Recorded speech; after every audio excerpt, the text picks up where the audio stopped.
So today I wanted to take the time to show a very simple concept. However, sometimes the simplest things are really complicated to explain and may take a few minutes. But I believe this particular concept is really powerful when it comes to technique on the guitar. Whenever you're dealing with something, a new technique that you're trying to attempt to master, this technique is really powerful. So let's jump into this. Basically, what I wanted to show here is a concept of, say there's a machine, right? And the machine has gears. And I'm not the most amazing artist, and time is running, so let's get this done. So say we have a machine here with 3 gears. Suppose those 3 gears make the machine turn. They make the machine do what it does. What if one of these gears, say on its axis here, all this was filled with crud, just rust and nastiness, and this gear couldn't turn so well. If all of these other gears are connected with this gear that has a problem, guess what? They're all gonna slow down at the same rate that this gear is slowing down. So this is what I learned in school is called the rate determining step.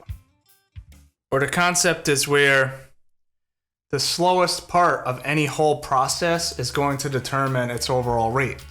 This applies in guitar. Say you're trying to learn how to pick fast, you're trying to learn alternate picking, and one component, one gear in your alternate picking process is slower than all of the rest are going, everything's gonna slow down to the rate that that one gear is pushing out.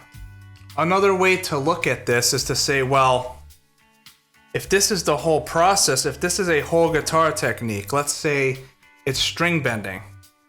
If this is your whole string bending technique, let's just say for argument's sake here, that string bending has 3 components. I don't know how many components it has.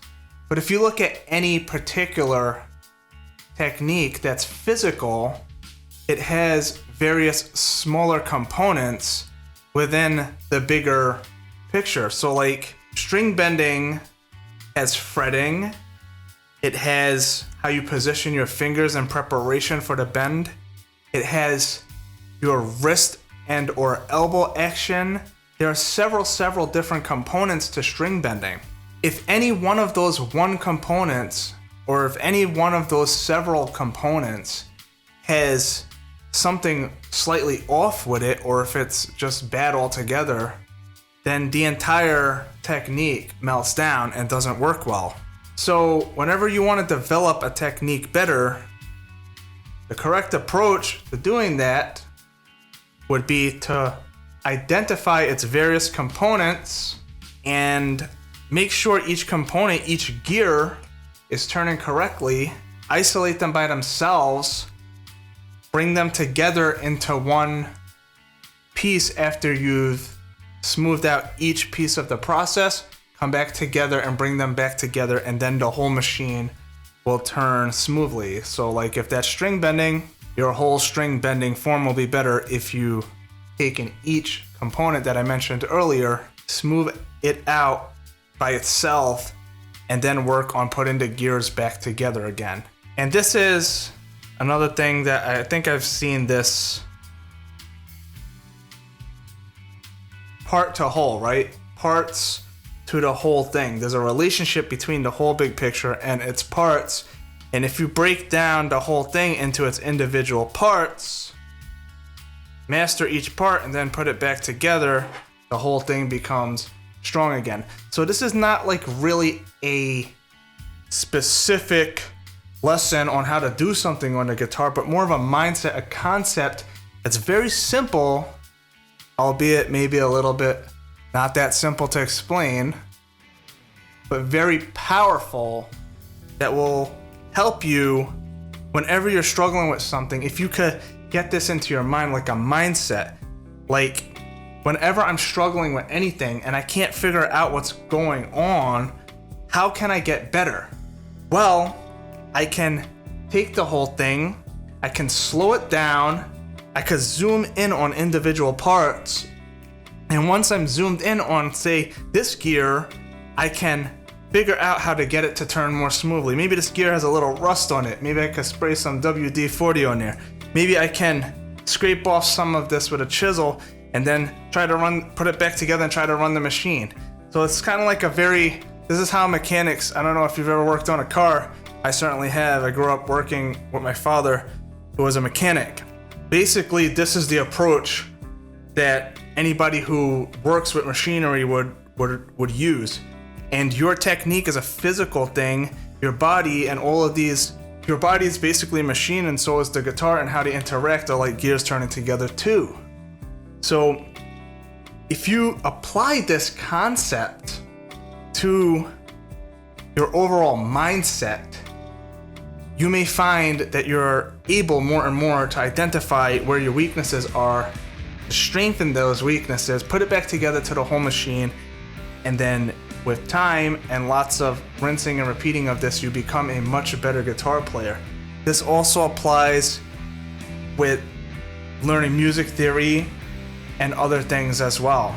It applies to lead guitar, it applies to rhythm guitar. Frankly, it applies to not just guitar, but really anything you want to get good at. The part to whole approach and identifying the rate determining step by using this parts to whole approach. Hopefully this has been a little bit insightful to you. This is probably the most important thing that I know about playing the guitar, and the most important thing that will help me to get better at any skill that I'm trying to pursue and improve upon in my life. So long as it's like a physical skill. Getting along with my wife, I don't know. But when it comes to playing the guitar, I find this to be very helpful, and I don't want to keep all the goodies to myself. I want to share it with you. Start to think about this picture. All right, it's a dumb picture, but I drew it just for you.